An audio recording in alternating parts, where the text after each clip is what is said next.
गांव की बहन। फूलमती काकी, अंजलि दीदी के लिए शहर से फोन आया है, जल्दी से भेजो दुकान पे, नहीं तो फोन कट जाएगा। हाँ हाँ बेटा, अभी भेजती हूँ। अंजलि बेटा, तेरे लिए शहर से फोन है, सब काम छोड़ के जल्दी जाके सुन ले, नहीं तो फोन कट जाएगा। हाँ माँ, अभी जाती हूँ, जरूर मीनाक्षी दीदी का फोन आया होगा। हाय अंजलि। नमस्ते दीदी, मेरा मतलब हाय, कैसी हो आप? यहाँ तो सब ठीक है, मामा मामी कैसे हैं? तू कैसी है? मेरे तो एग्जाम्स होने वाले हैं, हर रोज कॉलेज जाना पड़ता है, lectures, extra classes, private coaching. मैं तो इतना थक जाती हूँ, क्या बताऊँ। आपकी कॉलेज वाली बहन जी आपको इतना पढ़ाती है, तो घर कब जाती हैं आप दीदी? अरे नहीं नहीं, ये सब सिर्फ मेरी प्रोफेशन ही पढ़ाती, मैं अलग से दूसरे टीचर्स के पास भी पढ़ने जाती हूँ। दीदी, फिर तो आप बहुत थक जाती होगी ना, आप ना पैदल मत जाया करो, टांगा ले लिया करो दीदी। नहीं मेरी भोली बहन, ना मैं पैदल जाती हूँ, ना ही यहाँ टांगा मिलता है, मैं बस से जाती हूँ और थोड़ी दूरी के लिए रिक्शा ले लेती हूँ।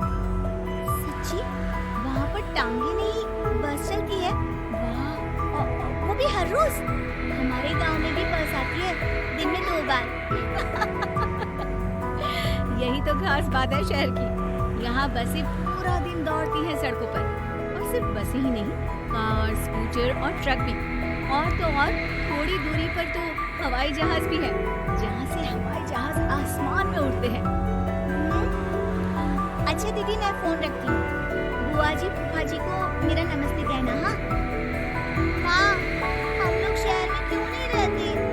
बुआ जी फूफा जी और मीनाक्षी दीदी तो शहर में ही रहते हैं। अरे क्योंकि तेरे बुआ जी की शादी शहर में हुई थी, इसलिए बेटा। शादी से पहले वो भी तेरे पापा और दादा दादी के साथ गांव में ही रहती थी। अब फिर माँ, मुझे शहर भेज दो ना, मैं भी शहर देखना चाहती हूँ। इतनी बार मीनाक्षी दीदी से शहर के बारे में सुन चुकी हूँ, अब मैं भी वहाँ जाकर देखना चाहती हूँ। बस आप मुझे शहर भेज दो। ठीक है, इस बार गर्मियों की छुट्टियों में कुछ दिन रह आना शहर, अपनी बुआ के घर। अब तो खुश ना? हाँ माँ, बहुत खुश। आप देखना, मैं शहर जाके कितने मजे करती हूँ। अंजलि अगले दिन स्कूल जाती है और वहाँ अपने सारे दोस्तों को अपने शहर जाने की बात बताकर चिढ़ाती है। अरे श्रद्धा, शीतल, सरोज, तुम लोग इन गर्मियों की छुट्टियों में कहाँ जा रही हो? एकादशी वाले गांव के मेले में। हम तो दूसरे गांव में नानी के घर जाएंगे, उनका घर नहर के किनारे है, बड़ा मजा आएगा। हम इस बार कहीं नहीं जा रहे, बल्कि हमारे घर में रहने के लिए मेहमान आएंगे। और तू? अरे मेरा क्या है, मैं तो बस पास वाले शहर जा रही हूँ, अपनी बुआ जी के घर, वहीं रहूंगी कुछ दिन। तुम लोग चिंता मत करना, मैं चिट्ठी लिखूंगी तुम सबको वहाँ से। पापा मुझे तो चक्कर आ रहे हैं, जी घबरा रहा है। बेटा, शहर आने की जिद भी तो तूने ही की थी, अब पहली बार बस में चढ़ी है तो यही होना था, भुगतो। अरे मामा जी, अंजलि, आप लोग आने से पहले बता तो देते, मैं लेने आ जाती बस स्टैंड तक। आओ आओ भैया, आओ बेटी अंजलि, माँ बुआ जी कैसे हैं वहाँ, और भाभी कैसी हैं? सब ठीक है, बस अंजलि जिद कर रही थी कुछ दिन आप लोगों के साथ रहने की, सो छोड़ने आ गया। दीदी, आप मुझे शहर घुमाने ले जाओ ना, मुझे भी शहर देखना है। हाँ हाँ, चल तैयार हो जा जल्दी से। अंजलि तैयार होने जाती है और कुछ देर बाद जब बाहर आती है तो अरे ये क्या कर दिया तूने? मार्केट तक ही तो जाना है, इतनी डार्क रेड लिपस्टिक, इतने बड़े बड़े झुमके और चूड़ियां और चेहरे पर इतना सारा पाउडर। मेरी बहन, ऐसे नहीं चलेगा, जा और ये सब हटा के आ। अरे कैसे, क्यों? मैंने शहर आने के लिए इतनी मेहनत से ये सब इकट्ठा किया था, और वैसे भी मैंने देखा है मोहल्ले की राधा काकी के टीवी पर एक फिल्म चल रही थी, उसमें हीरोइनें ना ऐसे ही तैयार होकर जाती है घूमने। सब पता है मुझे, मैं तो ऐसे ही जाऊंगी दीदी।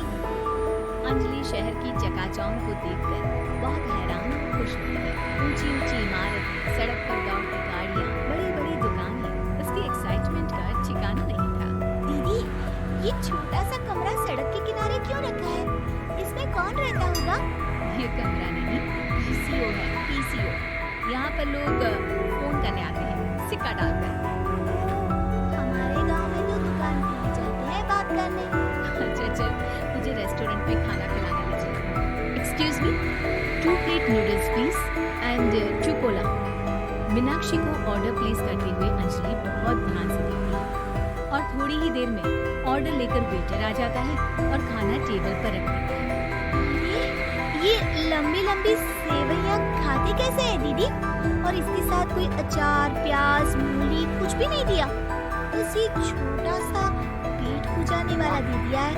गांव में तो छोटे छोटे चावल ही होते हैं जो कि हाथ से ही खा लेती हूँ। इसे कैसे खाऊं दीदी? एक्सक्यूज मी, एक चम्मच प्लीज और लिटिल प्याज और अचार और मूली और एक गिलास मट्ठा। बात गया। अब ये सब सुनकर आसपास बैठे लोगों को हंसी आ जाती है। मीनाक्षी भी अपनी हंसी किसी तरह रोकने की कोशिश करती है और वेटर मुस्कुराता हुआ वहाँ से चला जाता है।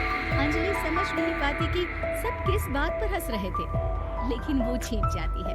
दीदी, मुझे लगता है कि मुझे इन सेवइयों को ऐसे ही खा लेना चाहिए, इसी पेट खुजाने वाले कांटे के साथ।